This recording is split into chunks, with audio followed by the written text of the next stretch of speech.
My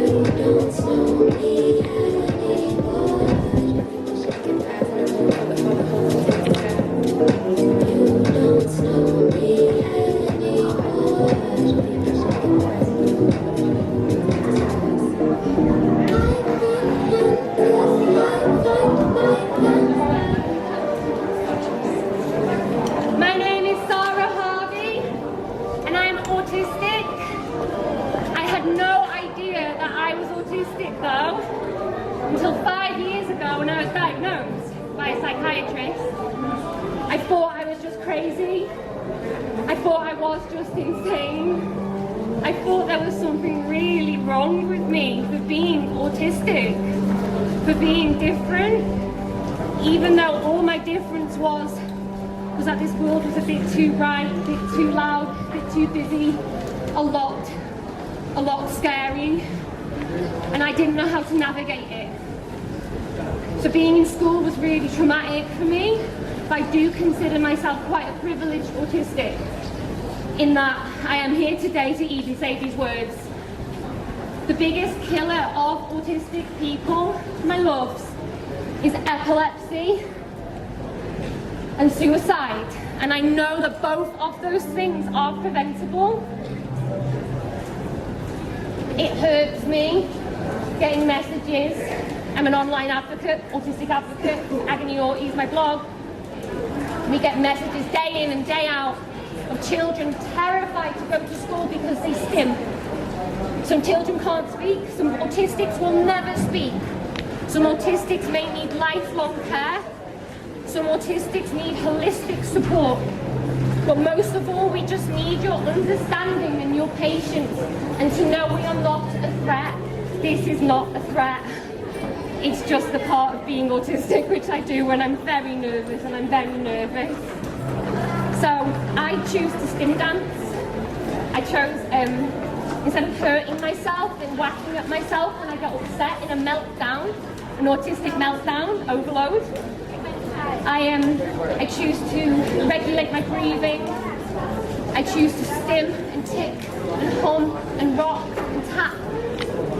But it's difficult when there are people around me, security guards, hospital staff, teachers, parents, people who should know this is distress, or just sometimes autistic joy.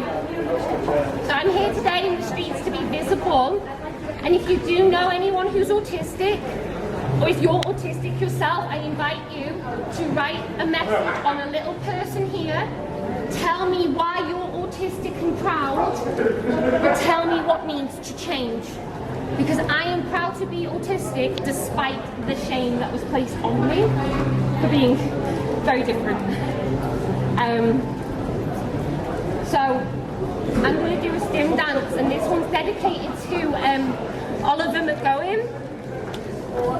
Oliver, I do this in his name because Oliver was an epileptic 18-year-old autistic man, young man, teenager.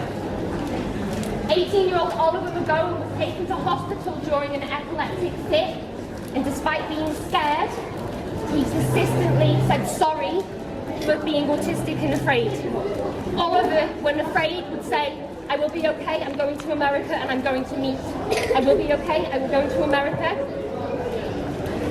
They saw this as psychosis. And against his parents' wishes, Oliver was pumped with antipsychotic medication, causing him to go brain dead. And he died shortly after. This is what his mother said. His mother said, they stole my son. Many autistic people with learning disabilities are in crisis when in A&E, and sadly for Oliver, his autism was labelled as delusional, which resulted in them giving him antipsychotics they knew that he was allergic to. They knew he was allergic to them, but they wanted to control all of this, the distress, and he just needed a calm, safe space. Or our hospitals need autism policies, our schools need autism policies, our towns, our streets need autism policies. Where are the autistics? There are 1 in 80 to 1 in 100 autistics with a footfall of 30,000 in Chester. Where are they? Families are often too afraid to bring their kids out. They're often too afraid to come out in the streets. We need to create safe spaces. Oliver is no longer with us, and it was entirely avoidable. So I do this stim dance for Oliver and for every single autistic who has lost their life to being so misunderstood for their behaviours. And I'm so lucky to be here. So thank you.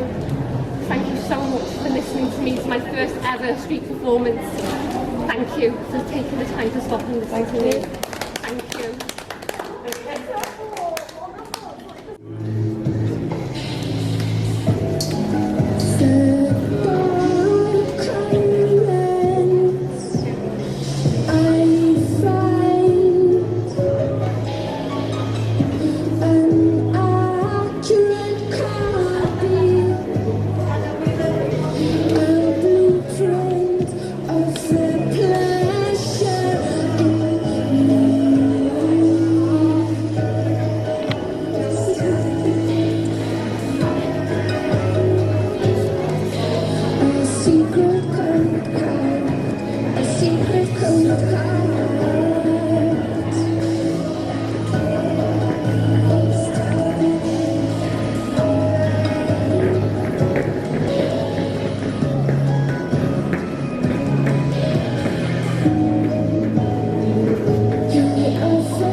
Please defend autistic people with all of your might.